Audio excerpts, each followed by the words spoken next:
නැවත ඇනවුම්.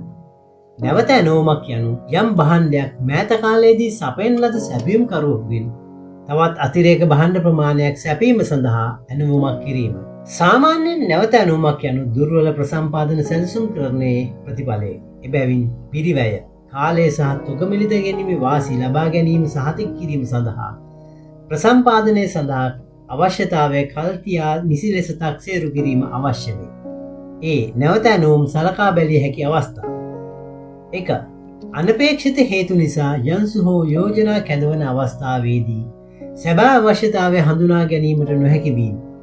2. අවශ්‍ය කුඩා ප්‍රමාණය හෝ සම්බන්ධිත අඩු වටිනාකම හේතුවෙන් නව ලන්සු හෝ යෝජනා කැඳවීම ලාභදායී නොවන අතර අදාළ භාණ්ඩවල වෙළඳපළ මිල පහත්ව වැටී නොමැති විට.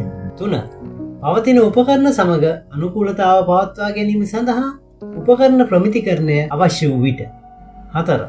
වෙනත් වෙළඳ නාමයකින් හෝ වෙනත් මූලාශ්‍රයකින් ප්‍රසම්පාදනය කිරීම අවාසිදායක විය හැකි අවස්ථාව. B. නැවත ඇනවුම් සලකා බැලීම සඳහා වන කොන්දේසි. 1. අවශ්‍ය අතිරේක ප්‍රමාණය මුල් ප්‍රසම්පාදනයෙන් 50%කට වඩා අඩු විය යුතුය. 2. නැවත ඇනවුම මුල් කොන්ත්‍රාත්තු ප්‍රදානය කළ දින සිට මාස 6ක් තුළ සිදු කළ යුතුය. 3. ඉදිරිපත් කරන ලද සාධාරණීකරණයන් සම්බන්ධයෙන් ප්‍රධාන ගණන්දීමේ නිලධාරී හෝ ගණන්දීමේ නිලධාරී තෘප්තිමත් විය යුතුය. 4. නැවත ඇනවුම මුල් ප්‍රසම්පාදන කමිටුව විසින්ම එකඟ විය යුතුය.